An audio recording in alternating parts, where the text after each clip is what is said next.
Merci. Et donc, du coup, vous pouvez parler maintenant. Eh bien, bonjour à toutes et tous, et puis bienvenue donc sur à cette conférence autour de l'économie sociale et solidaire au cours de l'événement du Salon Go de la création reprise d'entreprise donc du 24 novembre aujourd'hui. Je me présente, je suis donc Emmanuelle Beyer, je suis la présidente de la Chambre régionale de l'économie sociale et solidaire et également dirigeante d'une coopérative d'activité et d'emploi qui s'appelle Cap Entreprendre.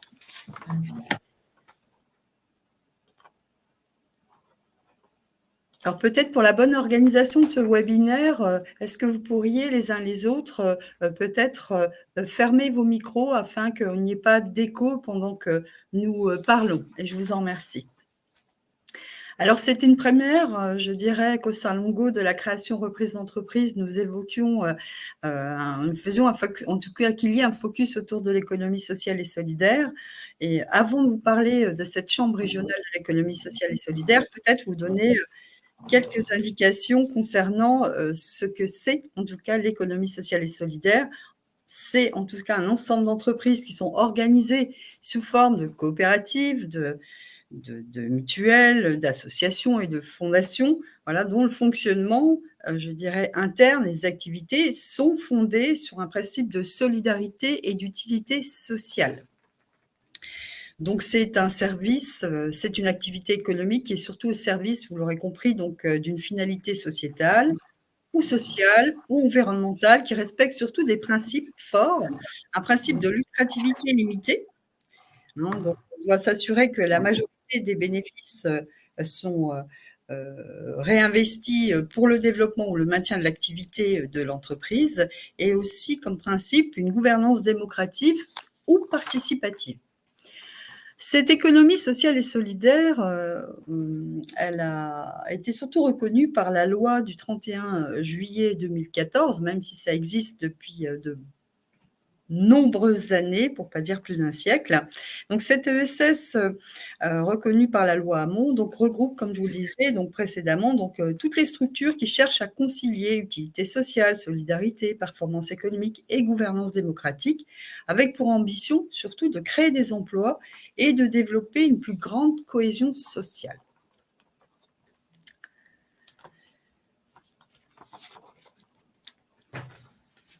5 objectifs, je dirais, se retrouvent au sein de cette loi Hamon. C'est la reconnaissance de l'ESS comme un mode d'entreprendre spécifique. On parle souvent d'entreprendre autrement. La consolidation du réseau, de la gouvernance et des outils de financement des acteurs de l'ESS, mais c'est aussi comme objectif de redonner du pouvoir d'agir aux salariés, de provoquer un choc coopératif et surtout de renforcer les politiques de développement local durable, notamment à l'heure des transitions. On est dans le cadre du Salon de la création reprise d'entreprise. Alors, vous le savez bien, donc il y a différents types d'entreprises aujourd'hui, les entreprises individuelles, les entreprises publiques, les entreprises de capitaux, et on parle de plus en plus des entreprises de l'ESS, voilà, qui permettent surtout de réaliser un projet commun et collectif, voilà, où l'homme et le projet priment avant tout sur le capital. Ces entreprises de l'ESS, je dirais, sont surtout organisées en collectif. Vous l'aurez compris, on a les associations dont on parle le plus souvent, puisque c'est les plus représentatives aujourd'hui des acteurs de l'ESS sur les territoires. Les associations sont souvent régies par la loi du 1er juillet de 1901 en France, et dans le cadre de notre département, par le Code civil local en Alsace-Moselle. Elles sont toujours à but non lucratif et en général, dans une association, le pouvoir est partagé entre une assemblée générale, un conseil d'administration, un bureau et un représentant légal. J'entends pas mal de bruit. Je ne sais pas si c'est le cas pour vous tous, mais si la personne pouvait couper son micro, ce serait parfait. Les coopératives, quant à elles, je dirais, constituent un modèle d'entreprise démocratique qui est fondé sur des valeurs de responsabilité, de solidarité, de transparence. Voilà, ce sont surtout des sociétés de personnes qui ont pour finalité première de rendre des services individuels et collectifs à leurs membres. Des engagements aussi réciproques et durables qui se nouent entre la coopérative, ses membres qui sont à la fois associés, clients, producteurs ou salariés. Ces structures, aujourd'hui, on parle aussi de plus en plus de sociétés commerciales dans l'économie sociale et solidaire, puisque depuis la loi de 2014, les sociétés commerciales peuvent aussi faire partie de l'ESS à condition de respecter certains critères. Donc le but poursuivi doit être autre que le seul partage des bénéfices. La gouvernance doit être démocratique, avec la participation des associés, des salariés et des éventuelles autres parties prenantes. Et les bénéfices de l'entreprise doivent prioritairement être utilisés pour le maintien du développement de l'activité. Je viens de vous présenter de manière plus générale, on va dire, ce qu'est l'économie sociale et solidaire. Et donc, en région Grand Est, au même titre que vous avez les CMA, les CCI, enfin, la CMA, la CCI, la Chambre d'agriculture, il y a aussi la Chambre régionale de l'économie sociale et solidaire, donc, qui, pour elle, donc, assure un rôle de structuration de l'ESS. D'accord. Et ces chambres régionales de l'économie sociale solidaire se retrouvent sur toutes les régions françaises. On a des missions socles, comme la représentation auprès des pouvoirs publics des intérêts de l'ESS, l'appui à la création, au développement et au maintien des entreprises de l'ESS, l'appui à la formation des dirigeants et des salariés des entreprises, la contribution à la collecte, à l'exploitation et à la mise à disposition des données économiques et sociales relatives aux entreprises de l'ESS, donc autour d'un observatoire qui est extrêmement important aujourd'hui, et enfin l'appui à l'établissement de liens avec les entreprises du secteur de l'ESS établies dans les autres États membres de l'Union européenne. La Crèce Grand Est, aujourd'hui, quelle est-elle? En fait, la Crèce Grand Est est issue d'une fusion de 3 Crèces, donc en 2017, entre la fusion de la Crèce Alsace, la Crèce Lorraine et la Crèce Champagne-Ardenne. Cette fusion s'est organisée sur la durée. Aujourd'hui, notre chambre régionale, donc, représente 69 adhérents. Alors, vous pourriez me dire 69 adhérents seulement. En fait, nous représentons les têtes de réseau de l'économie sociale et solidaire. Voilà. Cette Crèce Grand Est est constituée de 19 salariés qui sont répartis sur 3 sites, donc qui sont les anciennes Crèce, donc avec l'antenne de Strasbourg, l'antenne de Nancy et l'antenne de Reims, et depuis peu maintenant un bureau à Metz au sein du CESCOM. Je vais passer un peu plus vite mes slides, des choses qu'on a déjà dit, des chiffres clés quand même, je dirais, au sein de l'économie sociale et solidaire, notamment pour faire un comparatif entre le Grand Est et en France. Donc en Grand Est, donc l'ESS représente plus de 11,48% des emplois salariés, avec 16 448 établissements employeurs, et soit presque 200 000 salariés. Donc, c'est véritablement une économie qui a du poids et qui ne cesse d'augmenter d'année en année. Si on fait un bref parallèle par rapport à l'ESS en France, vous voyez bien qu'aujourd'hui, on se situe bien en amont, je dirais, des emplois salariés, puisqu'en France, on est à 10,5%. L'ESS en Grand Est, enfin la région Grand Est, pardon, se situe au 6e rang, je dirais, de l'emploi au niveau français.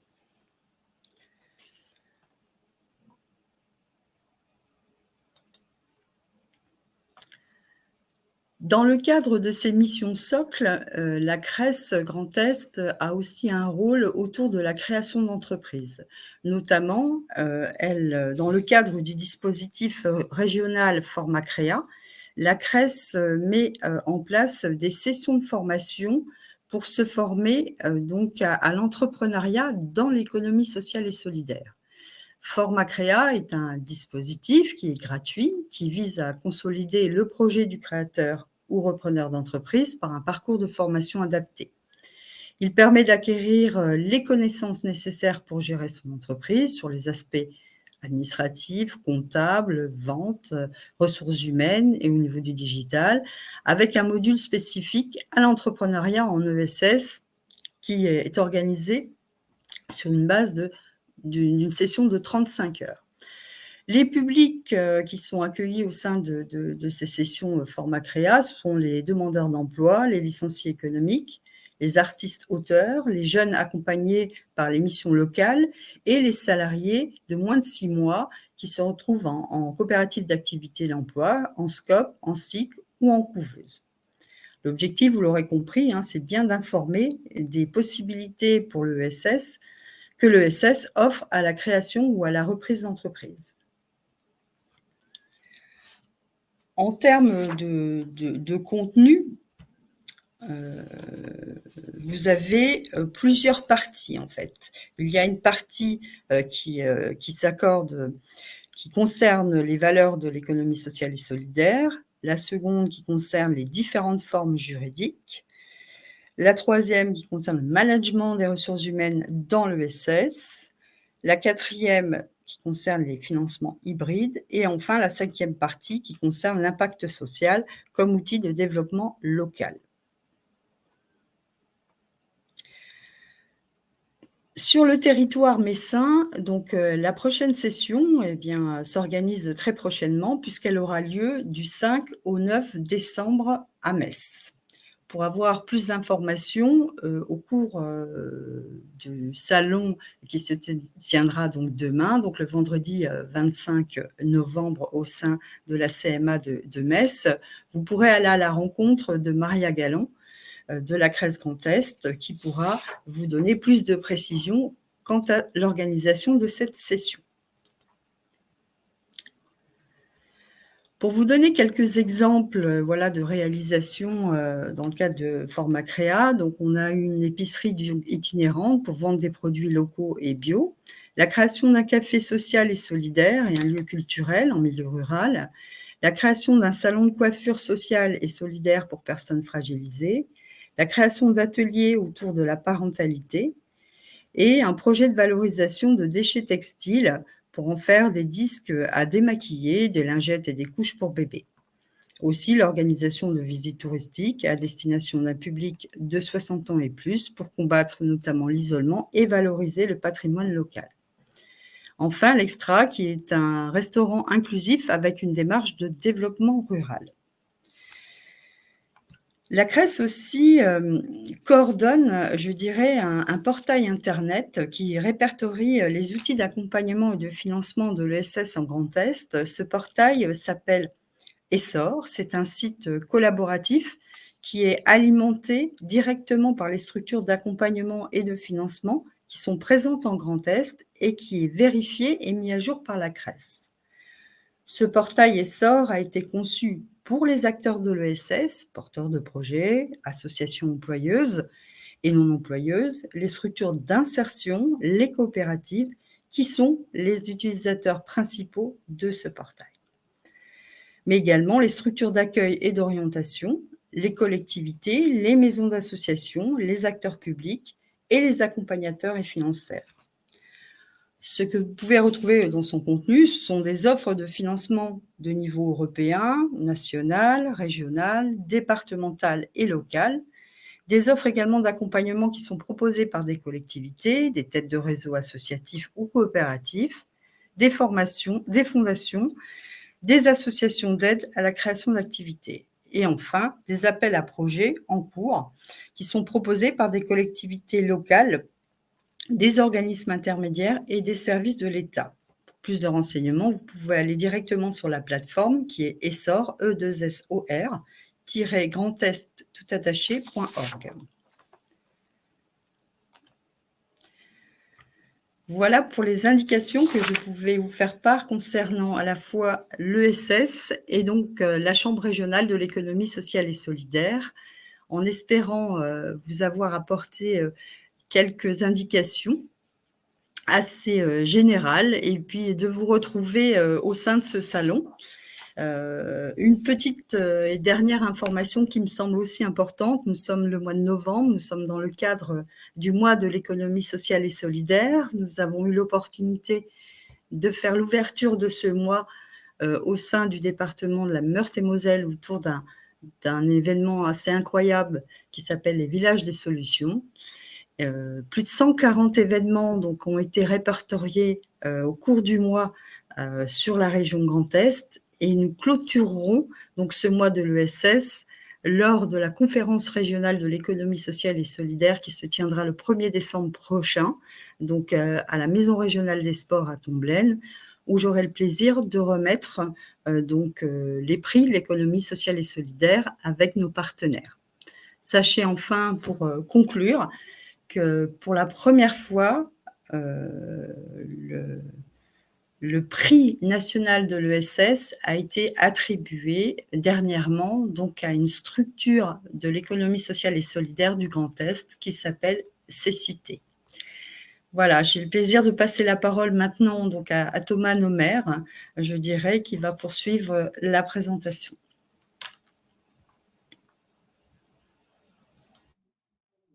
Merci Emmanuel. Bonjour à tous, bonjour à toutes et à tous. Je m'appelle Thomas Nomer et je suis un des fondateurs du Filon, aujourd'hui administrateur du Filon. Le Filon, c'est une association qui existe maintenant depuis 1 an et demi et qui est née du terrain.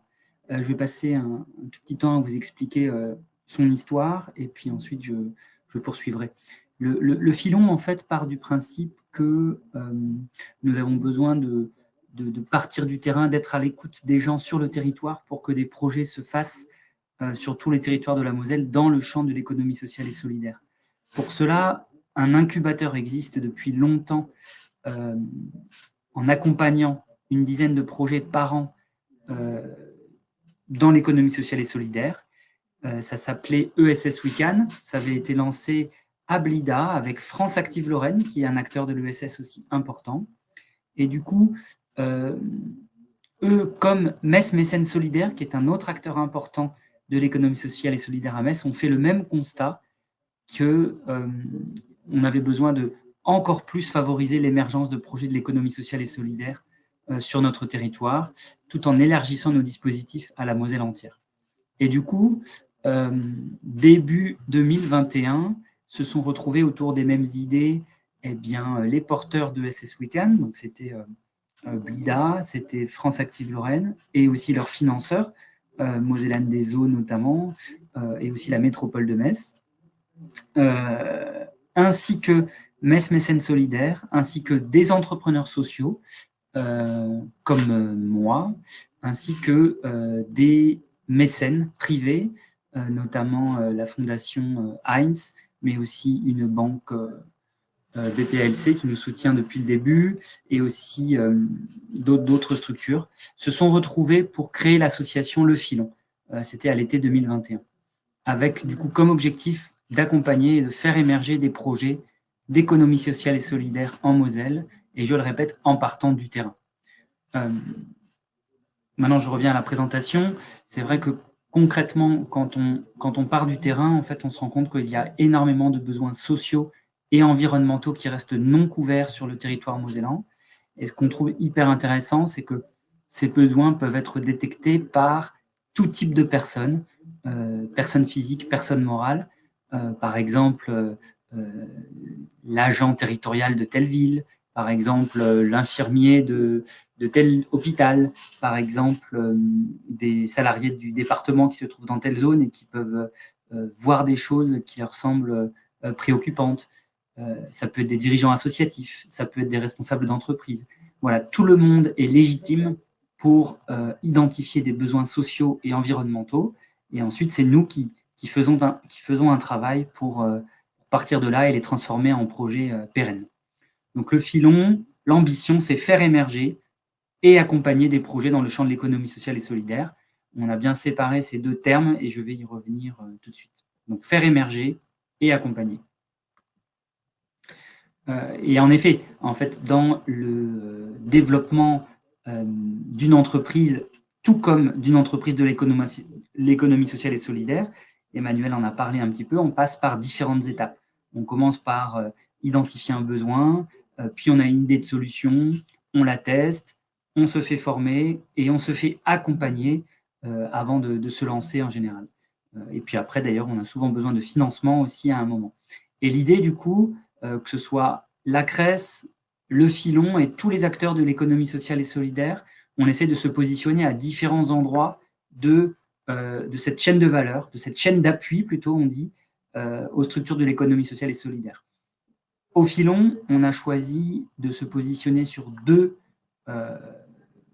endroits de cette chaîne d'appui avec deux dispositifs, deux pôles, deux minerais, voilà, plein de termes différents, mais tout ça c'est pour dire la même chose. D'un côté, la fabrique à initiative, et je vais y revenir, et de l'autre, l'incubateur.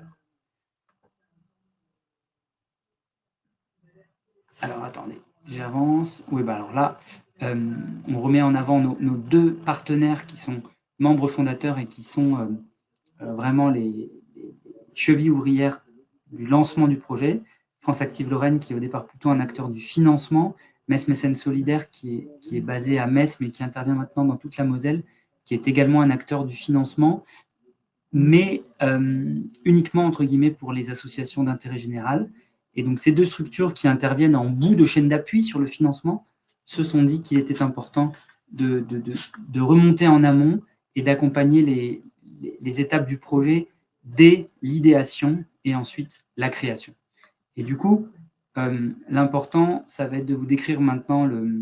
Ah mais non, pardon, excusez-moi. Attends, je reviens en arrière parce que je pensais qu'il y avait le détail. Je vais le faire ici, l'explication.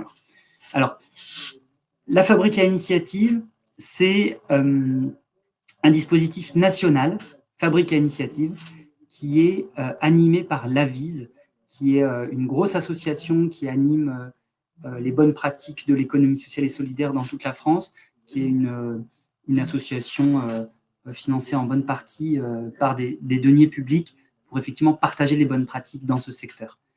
Et du coup, ils animent le réseau Fabrique à Initiative avec aujourd'hui une trentaine de territoires qui développent ce dispositif sur le terrain.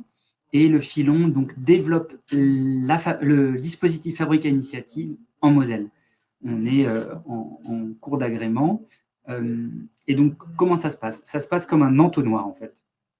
Tout en haut de l'entonnoir, on va récolter énormément d'idées, comme je le disais tout à l'heure, avec toute personne qu'on va rencontrer. On fait plusieurs centaines d'entretiens chaque année et on va être à l'écoute du territoire, de ses besoins, de lieux inutilisés qui pourraient servir à faire des choses. Voilà, on va aller à la rencontre des acteurs de terrain et donc on est tout en haut de l'entonnoir, plein d'idées nous arrivent. Ensuite, on a nous plusieurs salariés. Hein. Il faut imaginer que dans chacun de ces deux pôles, il y a 3-4 salariés. Nos salariés de la fabrique à initiative vont, eux, qualifier les idées, c'est-à-dire qu'ils vont enquêter sur le terrain, recouper les informations, vérifier que le besoin n'est pas que le fait d'une personne, mais que c'est un besoin partagé, un besoin de territoire. Cela peut prendre du temps, 1 mois, 2 mois, et tout de suite, on met autour de la table de multiples acteurs qui vont donner leur avis en tant que professionnels du sujet, en tant que personnes impliquées sur le territoire. Et ainsi, au bout d'1 mois ou 2, on présente ce projet en comité d'engagement. Et c'est là qu'on décide de poursuivre ou non sur ce projet. On réduit encore l'entonnoir et du coup, on sélectionne 6-7 projets qu'on va ensuite pousser pour que le projet se déroule. Et en fait, on organise des comités de suivi en mettant autour de la table les 5-6 partenaires principalement intéressés par le projet qui vont trouver des solutions, construire le modèle, faire les expérimentations et derrière, on espère se positionner pour effectivement mettre en œuvre le projet. Alors, on ne s'interdit pas d'arrêter en route et il y a certains moments où il vaut mieux s'arrêter en route plutôt que de vouloir à tout prix continuer. Si l'étude de marché ne donne rien, si les porteurs n'y croient pas, on s'autorise de parfois s'arrêter en cours de route. Mais il faut bien comprendre que dans cette fabrique à initiative, on est nous-mêmes les porteurs un peu comme en avant-projet de solutions de l'économie sociale et solidaire sur le terrain en Moselle. Et donc, je vous le présente aujourd'hui, ce dispositif à plusieurs niveaux. Vous pouvez nous remonter des besoins, contribuer à alimenter notre entonnoir. N'hésitez pas, contactez-nous pour cela, on est là pour ça. Ça peut être, je le répète, un besoin dans un village, ça peut être un besoin de mobilité à proximité d'une grande ville, ça peut être des lieux un peu dont on questionne l'usage. Voilà, l'économie sociale et solidaire, ça sert à ça sert à résoudre des problématiques du quotidien, des besoins sociaux, quand parfois les collectivités n'ont pas la solution ou parfois ont besoin justement d'un acteur qui coordonne des collectifs autour d'une idée. Donc on travaille d'ailleurs effectivement assez proche des collectivités bien souvent. Voilà pour la fabrique à initiative. N'hésitez pas, hein, si vous avez des questions, à les poser non pas dans le chat, mais dans la phase de questions. Ensuite, nous avons l'incubateur. L'incubateur, c'est donc le prolongement de ce qui s'appelait ESS WICAN. Eh bien, c'est un incubateur, entre guillemets, classique, mais dédié au champ de l'économie sociale et solidaire et en Moselle, en essayant de toucher tous les territoires de la Moselle. Du coup, là, ça va être assez simple, si je puis dire, à expliquer, puisque nous recrutons chaque année une promotion, une petite dizaine d'incubés. Là, la sélection a eu lieu hier, donc on a une merveilleuse promotion qui a été identifiée hier dans des secteurs très très variés. Ça va de l'alimentaire à la mobilité, justement à l'animation de lieux, etc., etc., des personnes de tout âge, de tout type de territoire en Moselle, et ça c'est important pour nous, et à des degrés d'avancement aussi parfois un peu différents. Certains ont une idée, d'autres sont prêts à ouvrir leurs services, etc., etc. Donc, on crée cette promotion, là maintenant, et ensuite, ils vont être accompagnés de janvier 2023 à décembre 2023. Pendant les 6 premiers mois, on va être vraiment sur de l'accompagnement pointu, un coaching individuel, des visites d'apprentissage, du coaching, rencontrer aussi des porteurs de projets qui, eux, entre guillemets, ont réussi ou ils ont pu, eux, franchir des étapes et être en avance sur eux dans la mise en place de leur projet. Faire du réseau, c'est très important. L'économie sociale et solidaire est un petit monde en Moselle où les gens se connaissent rapidement, mais ça permet là aussi de, entre guillemets, faire des affaires, monter des projets plus qu'on ne le croit. Donc ça, c'est important, en sachant que, comme le sous-entendait Emmanuel, il y a des acteurs historiques de l'économie sociale et solidaire en Moselle, et la plupart d'entre eux sont extrêmement, je trouve, ouverts à ces nouvelles pépites qui arrivent, et du coup, je trouve que c'est un lien entre acteurs historiques de l'ESS et nouvelles pépites particulièrement intéressant. On peut par exemple citer Silver Geek, qui est un dispositif qu'on a accompagné dans la fabrique à initiative en 2021 et qui aujourd'hui est implanté en Moselle. C'est un dispositif de... Hop, là, ce sont nos exemples. Alors, je parle de Silver Geek qui n'apparaît pas là, mais... Ah si, en haut à droite, pardon. C'est un dispositif qui existait presque partout en France, mais pas dans la région Grand Est, et qu'on a accompagné dans leur arrivée en région Grand Est, en innovant dans leur mode d'implantation. C'est ça aussi que peut faire le filon, c'est aider des acteurs externes à la Moselle à s'implanter en Moselle, parce qu'on a, nous, entre guillemets, les codes ou les bons acteurs et les bons partenaires. Et du coup, on a non seulement accueilli l'association nationale, on les a mis en relation avec 2-3 acteurs locaux qui ont vraiment joué le jeu, Unicité, l'ANA France, qui est à Thionville, et le groupe SOS qui a accepté d'expérimenter la solution dans certains de leurs EHPAD. Et aujourd'hui, la solution se développe avec même des postes salariés qui ont été créés. Donc ça, c'est une des premières réussites du filon, d'avoir pu, au travers d'un dispositif fabrique à initiative, accueillir Silver Geek sur son territoire. À côté de ça, je vois aussi des projets de notre incubateur. Vous voyez par exemple Graoukop, c'est un supermarché coopératif qui est en phase d'expérimentation depuis, je crois, plus d'1 an maintenant et qui cherche un nouveau local. Je crois qu'ils l'ont trouvé, c'est l'info du jour. Et du coup, ils vont déménager dans l'année à venir pour grandir et se structurer vraiment pour devenir le supermarché coopératif de Metz. C'est-à-dire que pour devenir membre de la coopérative, il faut donner de son temps 1 fois par mois pour aider à la bonne marche du supermarché. Donc, c'est vraiment voilà, votre supermarché si vous souhaitez bien vous engager.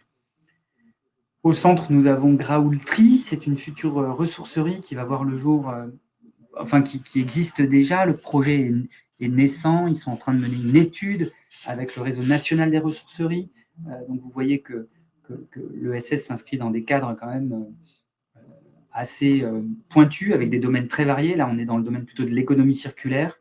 Beaucoup de projets se font dans l'économie circulaire, c'est-à-dire qu'on va voilà, vouloir ne plus parler de déchets finalement, et finalement réutiliser chaque ressource pour en faire, redonner de la valeur à chaque ressource qu'on ne va plus utiliser. Graoultri va s'implanter à proximité de Metz dans l'année à venir. Il discute avec des bailleurs sociaux, et l'idée, c'est de créer un lieu non seulement où on peut déposer des choses, reprendre des choses, mais aussi, bien sûr, sensibiliser les gens à cette démarche d'économie circulaire. Dans le même esprit, sur la gauche, vous voyez la recyclerie du sport en Lorraine. Là, c'est un projet qui émane d'un dispositif Fabrique à initiative, un des tout premiers, là aussi. On a identifié le besoin de recyclerie sportive, c'est-à-dire d'avoir un endroit où on peut aller déposer son matériel sportif de seconde main et en reprendre, de l'échanger ou en parallèle acheter du matériel sportif de seconde main. Et ça s'inscrivait dans un besoin identifié par les associations, par les magasins de sport, mais aussi par la législation qui fait que filière par filière, on interdit en fait de jeter du matériel de sport. Et du coup, on a vraiment fait une démarche FAI, donc Fabrique à initiative, dans le sens où on a interrogé tous les acteurs, mis autour de la table de nombreuses personnes intéressées par le projet. Ça allait du comité départemental olympique, qui dans le cadre de Paris 2024 se préoccupe de SS, c'est très important de le dire, il se préoccupe d'alimentation durable et d'économie circulaire. On a mis autour de la table, lié à cela, le département. On a mis autour de la table des associations engagées dans l'économie circulaire. On a mis aussi autour de la table des associations sportives. Et petit à petit, le projet s'est monté. Il y avait plein de décisions à prendre. Est-ce que c'est un dispositif plutôt itinérant? Est-ce que c'est un dispositif plutôt basé à un endroit? Est-ce qu'on fait une structure d'insertion ou pas, etc. Et du coup, ça s'est terminé avec un appel à candidature, et on voit ces 2 magnifiques porteurs de projets qui aujourd'hui portent le projet en Lorraine, en bénéficiant du travail de la Fabrique à initiative qui a été réalisé par nos salariés. Et donc, on a été très heureux de leur transmettre. Et aujourd'hui, on les accompagne, et on les suit et on les soutient. Et les 3 autres projets, je vais accélérer. Donc, c'est le pôle fraîcheur, Warm Generation et Solidem, qui est lié à Emmaüs, vous avez reconnu. Ce sont 3 projets qui étaient dans notre incubateur cette année et qui ont vraiment consolidé leur modèle cette année. Nous, on insiste beaucoup sur l'expérimentation.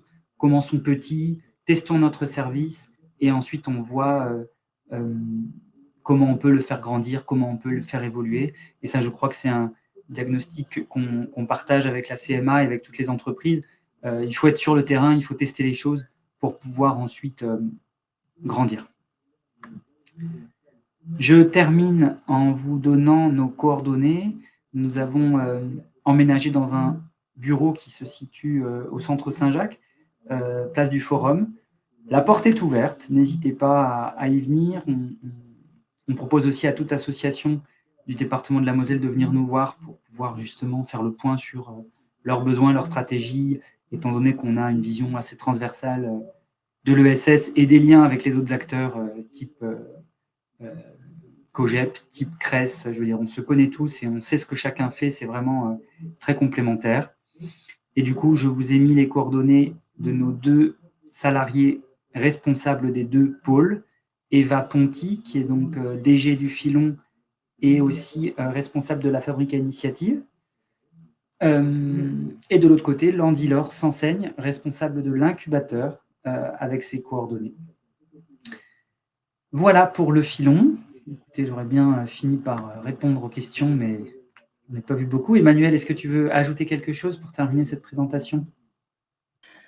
Oui, peut-être rappeler quand même qu'on a depuis ces dernières années, mais tu l'as très bien souligné à travers le filon, je dirais des demandes grandissantes de projets autour de l'économie sociale et solidaire. Alors, des projets de petite taille, des projets d'envergure. Ce qui est important, et tu l'as parfaitement souligné, autour de cette dynamique qui s'est mise en place, notamment autour de la recyclerie du sport, hein, c'est qu'à travers un projet, et c'est la force, c'est une des forces de l'économie sociale et solidaire, c'est comment nous sommes en capacité de créer des coopérations, de mailler les compétences, d'apporter des ressources, quelles qu'elles soient, financières, humaines, et qu'on s'inscrit, enfin qu'on a une volonté en tout cas, vision commune, voilà, c'est de faire en sorte de permettre à des porteurs de projets de développer un projet, comme tu le disais, donc soit sur un territoire dédié, hein, ça peut être un village, ça peut être un territoire, ça peut être quelque chose aussi qu'on pourrait essaimer. En tout cas, c'est de s'inscrire dans une dynamique d'essaimage. Voilà. Et comment dire, et une dynamique aussi coopérative. Voilà, on est actuellement, et l'ESS le permet plus particulièrement, en train de créer des nouveaux modes de fonctionnement. Voilà, des nouvelles formes aussi organisationnelles, et il faut être attentif à cela parce que aujourd'hui, il y a notamment, comment dire, la jeunesse qui est extrêmement sensible, notamment aux valeurs de l'économie sociale et solidaire, et qui a comment dire, des souhaits de créer, de tester, d'expérimenter, et surtout de participer au changement sociétal auquel nous sommes confrontés. Donc voilà ce que je pouvais rajouter. Et pour ma part, je suis passée peut-être un peu vite tout à l'heure sur la dernière slide. Pardon, Thomas, je reviens sur la CRES, simplement pour aussi rappeler et présenter les coordonnées donc, de Maria, je veux dire, qui a en charge notamment tout ce qui touche à la création reprise d'entreprise au sein de la CRES Grand Est. Je n'ai pas vu de Parfait. question. Je n'ai pas vu. Peut-être juste une dernière chose, j'en ai pas parlé, le filon sera aussi présent toute la journée demain au salon Go, notamment l'équipe de communication, je crois, avec Julie. Donc merci à elle, et puis donc du coup, n'hésitez pas à aller les voir pour poser vos questions du coup sur le filon. Toutes celles que vous n'avez pas posées pendant notre présentation. Et notamment sur la CRES, l'ESS en général. Et puis, je pense que Thomas et moi, on remercie sincèrement aussi la Chambre des métiers, hein, de nous donner, en tout cas, de donner la parole à l'économie sociale et solidaire, et de pouvoir mettre aussi en évidence, en tout cas, ces acteurs, quelques acteurs, parce que nous sommes beaucoup plus nombreux que ça en matière d'économie sociale et solidaire, voilà, qui œuvront chaque jour. Donc, merci aussi à la CMA de Metz de nous donner l'opportunité de nous exprimer. Voilà, et d'être présent au sein du salon depuis déjà pas mal d'années, mais d'y être encore aujourd'hui. Y a-t-il quelqu'un qui voudrait intervenir, ou il y a des questions? Pas de questions?